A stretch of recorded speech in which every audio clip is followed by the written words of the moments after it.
Assalamualaikum warahmatullahi wabarakatuh. Perkenalkan, kami dari kelompok 1 akan mempresentasikan materi tentang metode harga pokok pesanan. Sebelumnya, perkenalkan nama saya Fadia Ipana Zalia Sheryl sebagai moderator dan rekan-rekan saya yang akan membacakan materi. Selamat menyaksikan. Pengertian metode harga pokok pesanan. Metode ini digunakan oleh perusahaan yang berproduksi berdasarkan pesanan. Dalam metode ini, biaya-biaya produksi dikumpulkan untuk pesanan tertentu dan harga pokok produksi persatuan dihitung dengan cara membagi total biaya produksi untuk pesanan tersebut dengan jumlah satuan produk dalam pesanan yang bersangkutan. Lalu ada siklus akuntansi biaya dalam perusahaan manufaktur. Yang pertama ada siklus pembuatan produk. Terdapat 3 tahap, yaitu pembelian dan penyimpanan bahan baku, pengolahan bahan baku menjadi produk jadi, lalu penyimpanan produk jadi dalam gudang. Yang kedua ada siklus biaya. Terdapat 4 tahap, yaitu yang pertama penentuan harga pokok bahan baku yang dibeli, yang kedua ada penentuan harga pokok bahan baku yang dipakai, yang ketiga ada pengumpulan biaya produksi, dan yang keempat ada penentuan harga pokok produk jadi. Karakteristik usaha perusahaan yang produksinya berdasarkan pesanan yaitu terbagi menjadi 3. Yang pertama yaitu proses pengolahan produk terjadi secara terputus-putus. Yang kedua yaitu produk dihasilkan sesuai dengan spesifikasi yang ditentukan oleh pemesan. Dan yang terakhir yang ketiga yaitu produksi ditunjukkan untuk memenuhi pesanan, bukan untuk persediaan di gudang. Karakteristik metode harga pokok pesanan yaitu terbagi menjadi 5. Yang pertama, perusahaan memproduksi berbagai macam produk sesuai dengan spesifikasi pemesanan dan setiap jenis produk perlu dihitung harga produksinya secara individual. Yang kedua yaitu biaya produksi harus digolongkan berdasarkan hubungannya dengan produk menjadi 2 kelompok, yaitu biaya produksi langsung dan biaya produksi tidak langsung. Yang ketiga yaitu biaya produksi langsung terdiri atas biaya bahan baku dan biaya tenaga kerja langsung, sedangkan biaya produksi tidak langsung disebut dengan biaya overhead pabrik. Yang keempat yaitu biaya produksi langsung diperhitungkan sebagai harga pokok produksi pesanan tertentu berdasarkan biaya yang sesungguhnya terjadi, sedangkan biaya overhead pabrik diperhitungkan ke dalam harga pokok pesanan berdasarkan tarif yang dibebankan di muka. Yang kelima yaitu harga pokok produksi per unit dihitung pada saat pesanan selesai diproduksi dengan cara membagi jumlah biaya produk yang dikeluarkan untuk pesanan tersebut dengan jumlah unit produk yang dihasilkan dalam pesanan yang bersangkutan. Manfaat informasi terbagi menjadi 5, yaitu menentukan harga jual yang akan dibebankan kepada pemesan. Yang kedua, mempertimbangkan penerimaan atau penolakan pesanan. Yang ketiga yaitu memantau realisasi biaya produksi. Yang keempat yaitu menghitung laba atau rugi tiap pesanan. Yang kelima yaitu menentukan harga pokok persediaan, produk jadi dan produk dalam proses yang disajikan dalam neraca. Ya, kemudian ada sistem pembebanan biaya.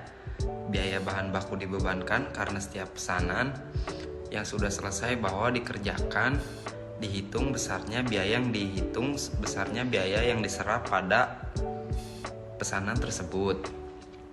Biaya tenaga kerja langsung juga dibebankan berdasarkan biaya sesungguhnya karena besar biaya ini juga dihitung setelah pesanan selesai.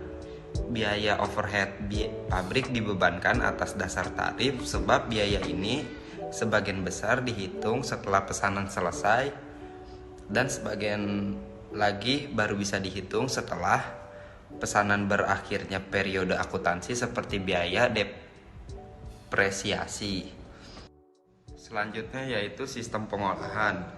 Sistem pengolahan yang pertama, proses produksi melalui satu tahap pengolahan. Karena hanya melalui satu tahap maka biaya yang terjadi tidak perlu diberi identifikasi di departemen yang memerlukan biaya tersebut. Yang kedua, proses produksi lebih satu tahap produksi.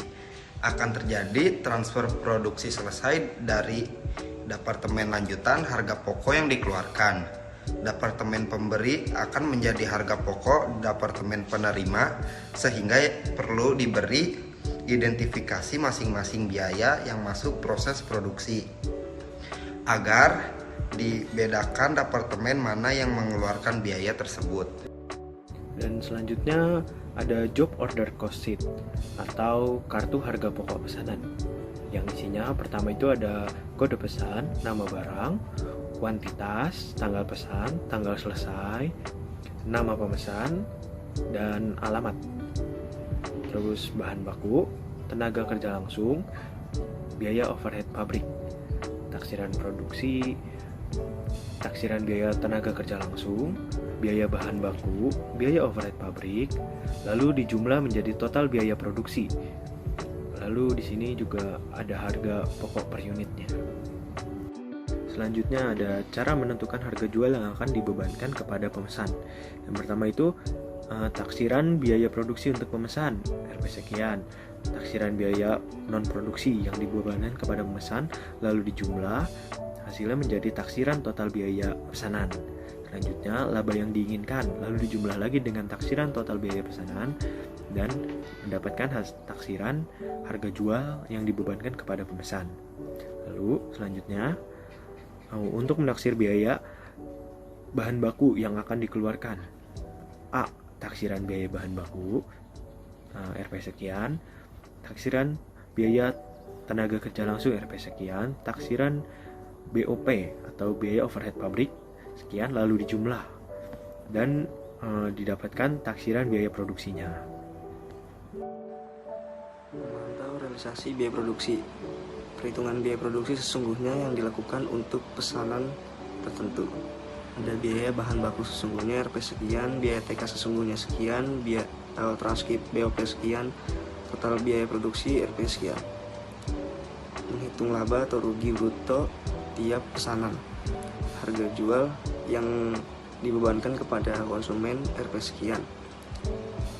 Ada biaya produksi pesanan tertentu. Biaya bahan baku sesungguhnya sekian, biaya TK langsung sesungguhnya sekian, taksiran biaya overhead pabrik sekian, total biaya produksi pesanan Rp sekian, laba bruto Rp sekian. Memantau realisasi biaya produksi. Dengan demikian, perhitungan HPP per unit biaya produksi untuk pesanan tertentu jumlah pesanan. Hanya sekian yang dapat kami sampaikan. Mohon maaf bila ada kekurangan. Terima kasih atas perhatiannya. Wassalamualaikum warahmatullahi wabarakatuh.